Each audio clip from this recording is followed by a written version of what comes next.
ပျော်ရွှင်ဖို့ကအရေးကြီးပေမဲ့နေတိုင်းတော့လည်းဘယ်ပြောရပါမလဲတခါတလေတော့လည်းစိတ်ထိခိုက်ရတာတွေဝမ်းနည်းရတာတွေရှိရပါပဲဒါကအဆင်ပြေပါတယ်လူဘဝရဲ့ပုံမှန်ဖြစ်နေကြပြရုပ်တစ်ခုပါဒီလိုတွေကြုံရတဲ့အခါမှာအကြာကြီးပိတ်မိမနေအောင်တော့ရုံထွက်တခုပဲလိုပါတယ်အထူးတလဲပြောစရာတွေမရှိရင်တော့မှတနေ့တာကိုအေးအေးချမ်းချမ်းဖြတ်သန်းလိုက်နိုင်တာကစိတ်ချမ်းသာစရာတစ်ခုပဲမဟုတ်လားမနဲ့အိယာထားတဲ့အခါ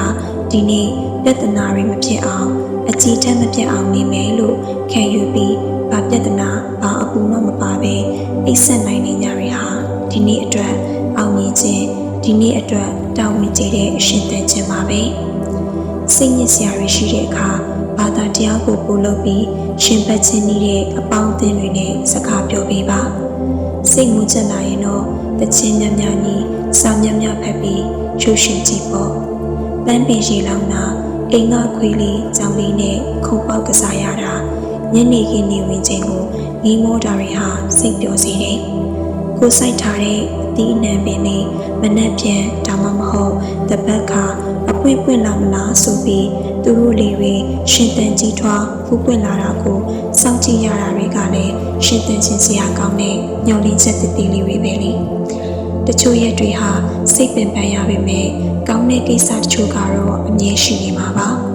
အဲ့ဒီကိစ္စကောင်းတွေကိုတန်ဖိုးထားဆုဆောင်ရင်နေစရာကောင်းတဲ့ဘဝဖြစ်အောင်ဖန်တီးရတာပါပဲ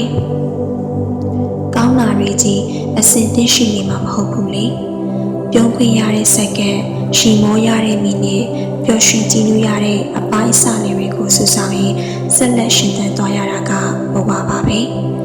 အခိုက်အတန့်တည်လေးတွေကိုကောင်းတဲ့အရာတွေဖြစ်ဖို့ကြိုးစားရင်ကိုယ့်ဘဝကိုနေခြင်းစရာဖြစ်အောင်ဖန်တီးပါ